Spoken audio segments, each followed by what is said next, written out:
மாண்பு உறுப்பினர் அருள். மாண்புமிகு பேரவை துணைத் தலைவர்களே வணக்கம்.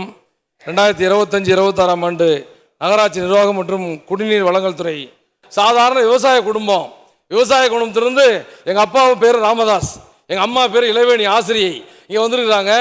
அவங்க 2 பையனை பெற்கிறாங்க. அருள் சரவணன், என் தம்பி டாக்டர் சரவணன்.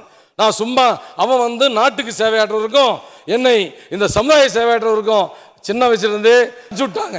இப்படி இருக்கிற இந்த ஒரு வாய்ப்பிலே நகர்ப்புற வாழ்விட மேம்பாட்டுத்துறையில் இப்போ 4 ஆண்டுகளிலே 4130 கோடியில் நகர்ப்புற மேம்பாட்டு திட்டத்தின் கீழே பல்வேறு திட்டங்களை செய்ததாக சொல்லியிருக்கிறீர்கள். இப்போ 2000 கூட ஒதுக்கி இருக்கிறது. சேலம் மாநகரத்துக்கு குறிப்பாக என்னுடைய சேலம் மேற்கு தொகுதி நகரம் சேலம் மாநகரத்தில் சூரமலம் நகரமாக இருந்து இணைக்கப்பட்ட பகுதி. அதில் சேலம் மொத்தம் 3 தொகுதி, வடக்கு தெற்கு மேற்கு 3 தொகுதியில் 45% பரப்பளவை கொண்டது எங்கள் சேலம் மேற்கு தொகுதி. மொத்தம் 55% 2 தொகுதி இருக்குது. ஆனால் எங்கள் தொகுதிக்கு ஒதுக்கப்படுகிற நிதி என்பது மிக மிக குறைவு. ஆகவே அந்த சேலம் மாநகரத்தில் இருக்கிற எங்களுடைய தொகுதிக்கு கூடுதலாக நிதி ஒதுக்க வேண்டும். அதே மாதிரி இந்த சாலை வசதி அமைப்பதற்காக 6483 கிலோமீட்டர் சாலையை 3750 கோடிகளே தரம் உயர்த்தப்படும் என்று அறிவித்திருக்கிறீர்கள். மிக்க மகிழ்ச்சி. தயவு செய்து சேலத்துக்கும் சிறப்பு நிதியை ஒதுக்கி அந்த சாலை வசதியை ஏற்படுத்தி தர வேண்டும். அதே மாதிரி இப்போ சாக்கடைன்னா தண்ணி குடிக்க தண்ணியெல்லாம் கூட போய் எடுத்துகிட்டு வந்துடலாம். கழிவு நீரை கொண்டு போய் எங்கே சேர்த்த முடியும்? இப்போ சேலம் என்பது புதிதாக உருவாக்கப்பட்டிருக்கிற பல நகரங்கள் இருக்கிறது. எங்கள் அருள்நகர், ராஜநகர், இந்த மாதிரி பல நகரங்கள். இந்த நகரத்தில் இன்னைக்கு தான் டிடிசிபி அப்ரூவுக்கு போகும்போது சாக்கடை வசதி கொடுக்குறாங்க. ஆனால் அந்த காலகட்டத்திலே அந்த மாதிரி ஒரு வாய்ப்பு இல்லை. ஆக அந்த மாதிரியாக முன் உருவாக இருக்கிற நகரங்களிலே சாக்கடை வசதியை ஏற்படுத்தி தர வேண்டும். அதே மாதிரி எங்கள் சூரமங்கலம் நகராட்சியாக இருக்கும் பொழுது எங்கள் மண்டலம் அங்கே வேலை செஞ்சது. உறுதியாக நான் அந்த சூரமங்கலத்தை கட்டித்தருகிறேன் என்று சொன்னார். கிராமப்புற வேலைவாய்ப்பு திட்டம் எங்கள் சேலம் மாவட்டத்தை பொறுத்தவரை என்னுடைய தொகுதியிலிருந்து செட்டிசாவடி, கொண்டப்பநாயக்கம்பட்டி இந்த ஊராட்சியெல்லாம் நகரத்தோடு இணைக்கப்படுவதாக சொல்கிறார்கள். இப்போ இந்த பட்ஜெட்லேயே நான் பார்த்தோம், கிராமப்புற வேலைவாய்ப்பு திட்டத்தை போல நகர்ப்புற வேலைவாய்ப்பு திட்டத்தையும் உருவாக்குவதாக சொல்லியிருக்கிறீர்கள். ரொம்ப மகிழ்ச்சி. எங்களுடைய பாட்டாளி மக்கள் சார்பாக வரவேற்கிறோம். ஆனால் அதற்காக நிதி ஒதுக்கவில்லை. எந்த மாதிரி பணிகளை தருகிறீர்கள் என்பது பற்றியும் சொல்ல வேண்டும். அதே மாதிரி அம்மா உணவகம் சூரமங்கலம் உழவசதி பக்கத்தில் ஒரு அம்மா உணவகம் காலையிலேருந்து பார்த்தீங்கன்னா விடிய அங்கே வருகிற விவசாயிகள் மட்டும் இல்லை, ஒட்டுமொத்த மக்களும் அங்கே தான் இருந்து உணவு இருந்துவாங்க. 8 மணிக்கெல்லாம் அந்த அம்மா உணவகத்தை மூடிப்படுறாங்க. அதை கூடுதலாக நிதி ஒதுக்க வேண்டும் என்று அன்போடு கேட்டுக்கொள்கிறேன். சென்னையில் கொடுங்கையூரில் குப்பை கொட்டும் இடத்துல பயோ சிஎன்சி கேஸ் தயாரிப்பதற்கு 21 மெகாவாட் இதில் ஒரு பணி செய்வதாக சொல்லியிருக்கிறீர்கள். ரொம்ப மகிழ்ச்சி, நன்றி. அதே மாதிரி எங்கள் சேலத்தில் நான் தொடர்ந்து கேட்டுக்கொண்டிருக்கிறேன்.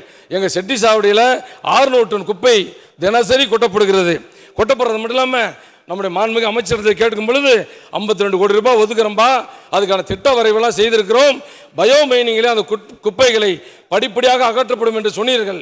ஏற்காடு செட்டிசாவடி என்பது ஏழைகளின் ஊட்டி என்று சொல்லக்கூடிய ஏற்காட்டினுடைய பாதச்சுவடு. சேலம் எப்படின்னா எந்த ஊர் மக்களுக்கு இல்லாத அளவுக்கு ஒரு வாய்ப்பு. எங்கள் ஊரில் ஒரு அழகிய மலைப்பிரதேசம், ஏழைகள் கூட அங்கே ஒரு 2 சென்ட் வாங்கி எனக்கும் ஏற்காட்டில் இடம் இருக்குன்னு சொல்லக்கூடிய அளவுக்கு அந்த மாதிரியான ஒரு வாய்ப்பு இருக்கிற இடம்.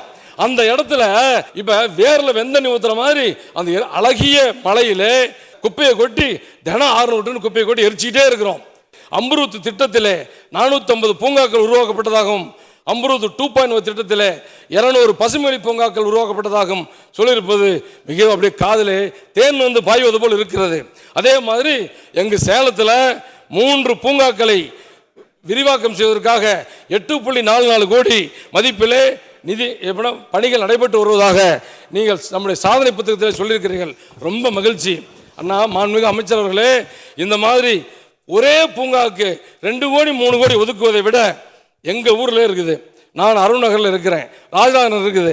அந்த ஊரில் ஒரு ஊருக்கும் ஒரு பூங்கா இருக்குது. அந்த பூங்காவுக்கு 10 லட்சம் நிதி ஒதுக்குனா போதும். அந்த பகுதியில் இருக்கிற வாக்கிங் ட்ராக் போடலாம், அதுக்கு ஒரு காம்பவுண்டு கட்டலாம். சேலம் மாநகரத்திலே தயவு செய்து அந்த பூங்காக்களை அதிகப்படுத்த வேண்டும் என்று அன்போடு சொல்லிக் கொள்கிறேன். அன்னைக்கே கேட்டேன், மேட்டூர் குழாய் உடைந்து போயிருக்கிறது, 5 ரோடு அஸ்தம்பட்டி, அதை மாற்றி போட வேண்டும்னு கேட்கும் பொழுது பாலம் இருக்கிறது, அதை செய்ய முடியாதுன்னு சொன்னாங்க. மாற்று திட்டத்திலே 28 கோடியிலே ஒரு திட்டம் தயாரிக்கப்பட்டதாக சொல்லுகிறார்கள். அந்த குடிநீர் தங்குதல் இன்றி கிடைக்க வழிவகை செய்ய வேண்டும். காவிரி, வைகை, நெய்யல், தாமிரபரணி ஆகிய ஆறுகளுக்கு இடையில் இருக்கிற மாநகராட்சியில் கழிவுநீர் கலப்பதை தடுப்பதற்காக திட்டங்கள் தீட்டியிருக்கிறீர்கள். சேலத்திலையும் முத்து விளைந்த ஒரு ஊர், ஒரு ஆறு ஓடிச்சு முத்து, அந்த திருமணி முத்தாறு, அந்த ஆறு விளைஞ்ச முத்தை எடுத்து எங்க சபாப்பேட்டை மாரியாய்க்கு இன்னைக்கும் மூக்குத்தி போட்டு வச்சிருக்காங்க. பல கோடி ரூபாய் மதிப்புள்ள அந்த முத்து, அந்த மாதிரி முத்து விளைந்த அந்த திருமணி முத்தாறு இன்று சாக்கடையாக இருக்கிறது. அதற்கு ஒரு மாற்று திட்டத்தை தாருங்கள்.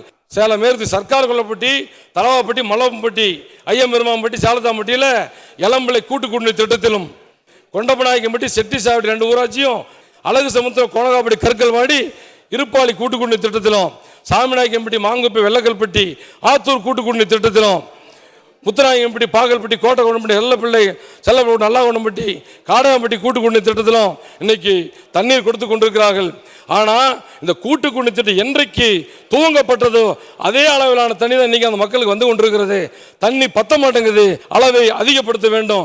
உதாரணத்தை சொல்ல போனால் பாகல்பட்டியில் 1996 மக்கள் தொகையின் அடிப்படையில் நீர் வழங்கப்பட்டது 4 லட்சம் லிட்டரு. இன்றைக்கும் அதே அளவில் நீர் வழங்கப்பட்டு கொண்டிருக்கிறது. ஆனால் அங்கே 3 பங்கு மக்கள் தொகை கூடிவிட்டது. அருள் கூர்ந்து சேலத்தாம்பட்டி ஏரிக்கு போகிற தண்ணி நேரடியாக நம்முடைய திருமணி முத்தாறில் கலக்கத்தக்க வகையில் செஞ்சுட்டா அந்த ஊரை காப்பாற்ற முடியும். அன்புக்குரிய தலைவர் அவர்களே, சேலத்தை தன்னுடைய வீடு போன்று சிற்பமாக செதுக்கிய ஒரு திராவிட தலைவன் அண்ணன் வீரபாண்டியார் அவர்கள், அந்த வீரபாண்டியார் அவர்கள் வாழ்ந்த கொண்டலாம்பட்டி, போலாவரிக்கு போகிற வழி கொண்டலாம்பட்டி, அந்த கொண்டலாம்பட்டி ரவுண்டானாவிலே அவருக்கு ஒரு சிலை வைக்க வேண்டும். அந்த கொண்டலாம்பட்டி ரவுண்டானாவுக்கு வீரபாண்டியாருடைய சதுக்கம் என்று பெயர் சூட்ட வேண்டும். பள்ளப்பட்டியில் 25வது கோட்டம் ஜவஹர் மில்னு ஒரு இருக்குது. ஜவஹர் மில்லுக்கு பின்புறம் ஒரு 10 ஊர் இருக்குதுங்க. பள்ளப்பட்டி, மல்லிகை நகர், அபிராமி கார்டன், இந்த மாதிரி அந்த ஊர்ல 10 அடி அகலத்தில் தான் ரோடு இருக்குது. ஒரு விபத்து ஏற்பட்டால் கூட உள்ள இருந்து வெளியே வர முடியாது. மாண்புமிகு நகராட்சித்துறை அமைச்சர் அவர்கள்.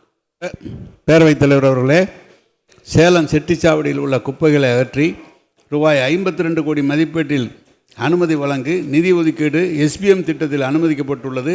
ஒப்பந்த புள்ளி கோரப்பட்டிருக்கிறது. விரைவில் அந்த பணி தொடங்கும் என்பதை தெரிவித்துக் கொள்வோம். கடந்த கூட்டத்தொடரில் கலைஞர் நூற்றாண்டு நூலகம் வேண்டும் என்று கேட்டிருந்தேன். இந்த பட்ஜெட்டில் சேலத்திற்கு கலைஞர் நூற்றாண்டு நூலகம் நம்முடைய மாண்புமிகு முதலமைச்சர் அவர்கள் தந்திருக்கிறார்கள். அதற்காக எங்களுடைய சேலம் மாவட்ட மக்கள் சார்பில் நன்றி.